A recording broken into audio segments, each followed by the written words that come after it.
na inihain sa Kamara na layong hikayati ng gobyerno na makipagtulungan sa investigasyon ng International Criminal Court o ICC kaugnay sa drug war ng Duterte administration. Nasa frontline ng balitang yan si Marian Enriquez. Sumalang na sa House Joint Committee on Justice at Human Rights ang dalawang resolusyon na layong udyukin ng gobyerno na makipagtulungan sa investigasyon ng International Criminal Court para ito sa mga posibleng crimes against humanity sa gyera kontra droga ni dating Pangulong Rodrigo Duterte. Ipinunto mismo Ayan na naman tayo. Pambihira naman, no? Kamara. Lisa Gamok Kamimura. Oh, thank you sa stars. Eto na naman, ha? Balik na. Pinag-uusapan na naman etong ICC na papapasukin para habulin ang mga Duterte. Eh, grabe naman po talaga ang nangyayari ngayon. Ha? Kailan lang tapos na dapat usapan, nag-usap-usap na kayo na hindi papapasukin. Ngayon, papapasukin. At binuksan na naman dito sa Kamara. Ito ang ating pag-uusapan maya-maya. ni House Human Rights Committee Chairman at Manila Representative Benny Abante na mga prinsipyo at hindi personalidad ang pinatutunguhan ng resolusyon. Isa si Abante sa mga may akda ng resolusyon. Kasama niya si One Rider Party List Representative Ramon Rodrigo Gutierrez sa paghahain ng resolusyon. Bahagi ng mayorya si Abante habang bahagi naman ng minorya si Gutierrez. Sa darating na araw, dadami ang espekulasyon o haka-haka tungkol sa mga resolusyon na ito. We should not be distracted by this and stay focused on doing our jobs as lawmakers and doing what is right vis-a-vis the law regardless of the personalities involved.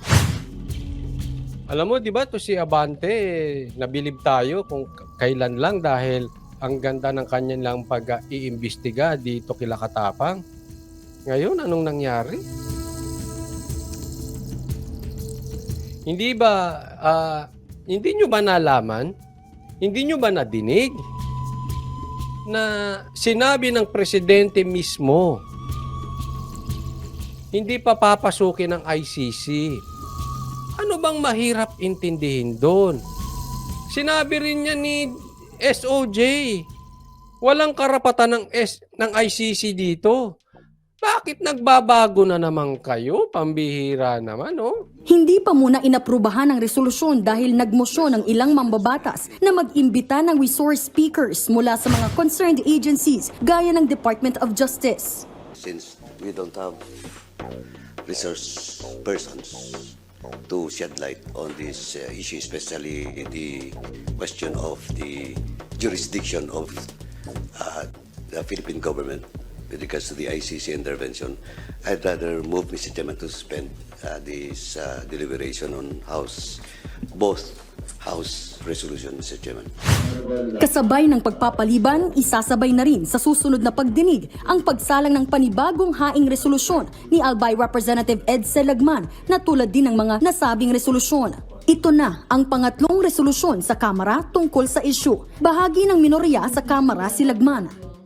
Naunang naghain ng parehong resolusyon ng Makabayan Bloc noong Oktubre, habang kapansin-pansin naman na unang beses na may naghain mula sa mayorya ng parehong resolusyon. Nangyari ito ilang linggo lang matapos ipasa ang resolusyon na naghahayag ng suporta sa liderato ng mababang kapulungan matapos sirain umano ni dating Pangulong Rodrigo Duterte ang imahe ng Kamara.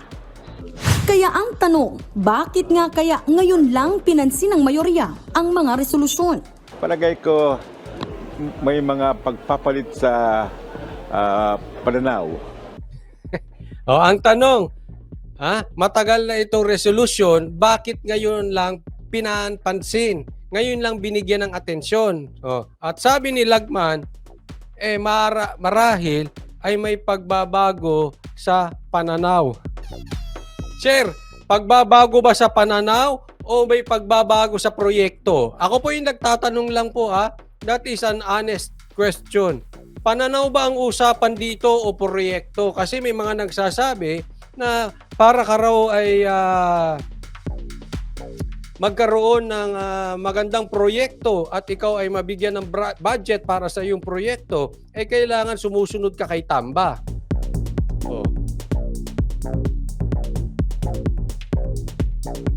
So, ibig sabihin, yung mga nagbabago ng pananaw, anong tawag po natin doon? Balimbing, project, pork barrel, plastic, hindi ko alam. Or talaga bang tunay na nagbabago lang ng pananaw? Dahil gusto nilang pagsilbihan ang bansang Pilipinas dahil sila ay concerned sa mga citizens at sa human rights. Tanong lang po, sir. Yung totoo lang. Sir, total, matanda na kayo. Yung honest to goodness lang. Yan ang mga tanong natin. Nagtatanong lang tayo. Ng majority na talagang kailangan na sundin natin ang rule of law at yung world order. Rule of law. Sundin ang rule of... Kasi pag pinakinggan mo ito, pag ikaw ay walang alam sa politika at nakinig ka lang sa mga balita, especially sa TV, at narinig ito ng simpleng mamamayan, kailangan ay masunod ang rule of law. Talaga lang. Parang, oo nga. Dapat pairalin ang batas sa Pilipinas. Ba't hindi nyo ba papasukin yan? Hindi nyo pinaiiral. Hindi po. Excuse me po, I beg to disagree. Huwag po kayo magpapauto. Mga Pilipino. Kasi kasalanan nyo eh. Kasalanan nyo. Ang bibilis nyong ang bilis nyo magpabudol. Huwag agad kayo paniniwala sa politiko. Bigyan nyo silang pagkakataon pag may sinabi. Bigyan nyo sila ng pagkakataon patunayan ng sarili nila. Pero hindi ibig sabihin, binibigyan nyo sila ng pagkakataon patunayan ng sarili nila. Naniniwala kayo. Huwag kayo tanga. Naiintindihan, iba po yun. Halimbawa, may sinabi ang isang politiko, sige, pagbigyan natin para matupad niya yung gusto niyang para mapatupad niya yung sinabi niya. Pero hindi ako maniniwala. Tapos eleksyon, boboto ko? Tanga ka? Sorry po wag po kayo magagalit sa akin. Kailangan naiintindihan natin yan. Iba yung sarado o isip mo. Iba yung binibigyan mo ng pagkakataon yung politiko. Iba yung nagpapakatanga ka. Magkakaiba po yun, Huwag po kayo magkakamali doon. Ako, sabihin ko sa inyo, lahat ng politiko, simula kay Marcos hanggang pababa, bigyan nyo ng pagkakataon. Pero, huwag kang tanga. Naiintindihan po? Magkaiba yun. Nagbago nga ba ng pananaw? Bigla-bigla naman yan. Ang tagal na niyan eh. Ito, may sasabihin ako sa inyo. Ito ba ay paghihiganti? Kasi tatandaan natin nung tinawag na tamba ni Sara si Romualdez, anong kasunod? Sinubukan ng impeachment.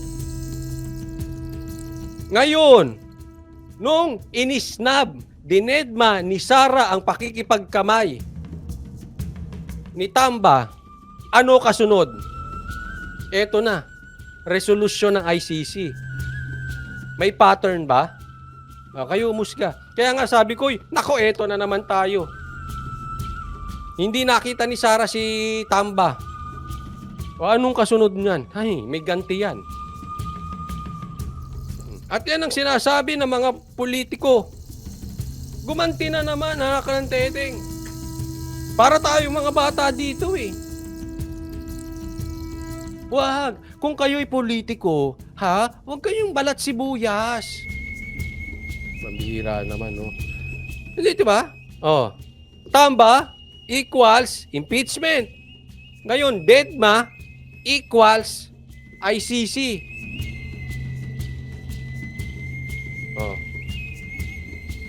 May gantihan. Pattern. Sabi nga nila, bagamat wala tayong patunay na ito ay kamay ni Speaker, pero tingnan natin.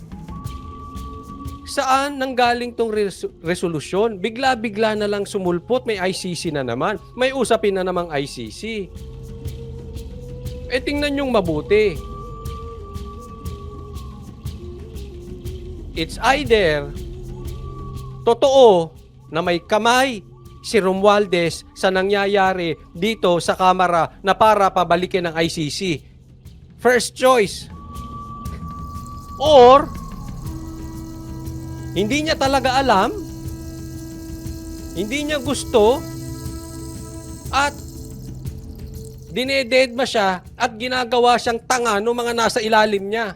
Wala kaming pakialam sa iyo, Speaker. Basta kami isusugod namin itong ICC.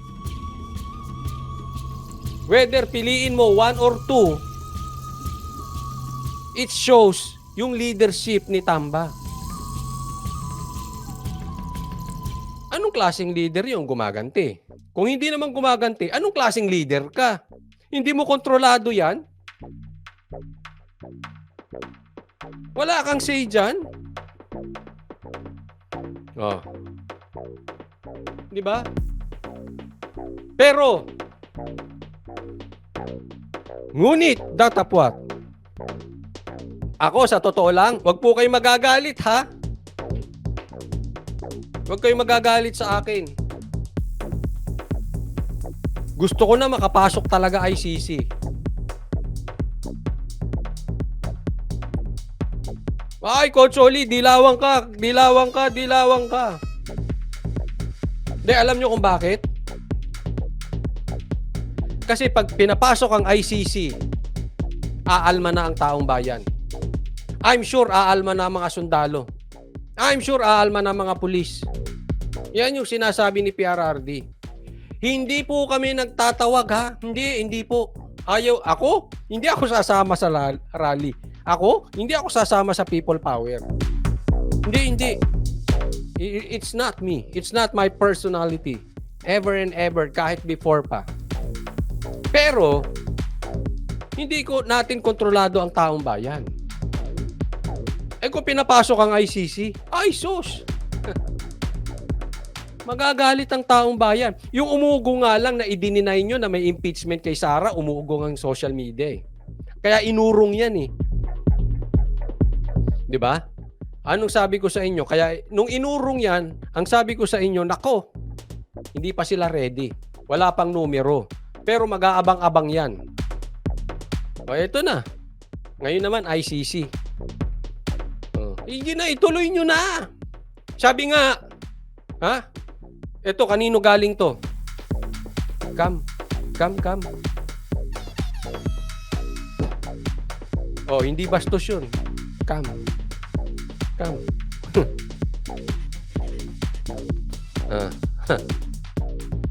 Tingnan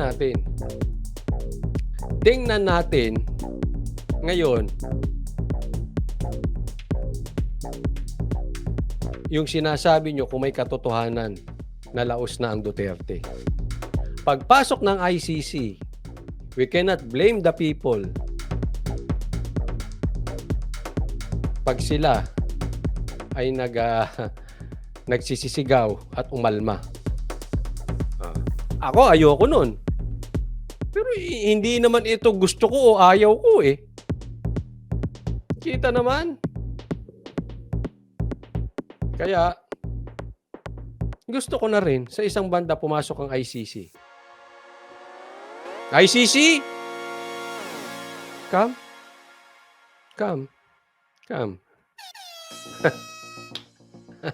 Tama, sabi ni Lito Malyari, gawin nyo na nang para magkaalaman na. Inaamon pa ni PRRD, kay PRRD po galing yon yung come. Talaga to si PRRD, mahilig sa chicks. Joke lang. Ano tayo, idol natin yan. Idol natin yan si PRRD, tsaka si Dick Soto. Joke lang. Ba't napasok siya? Hindi talagang mga matitinik.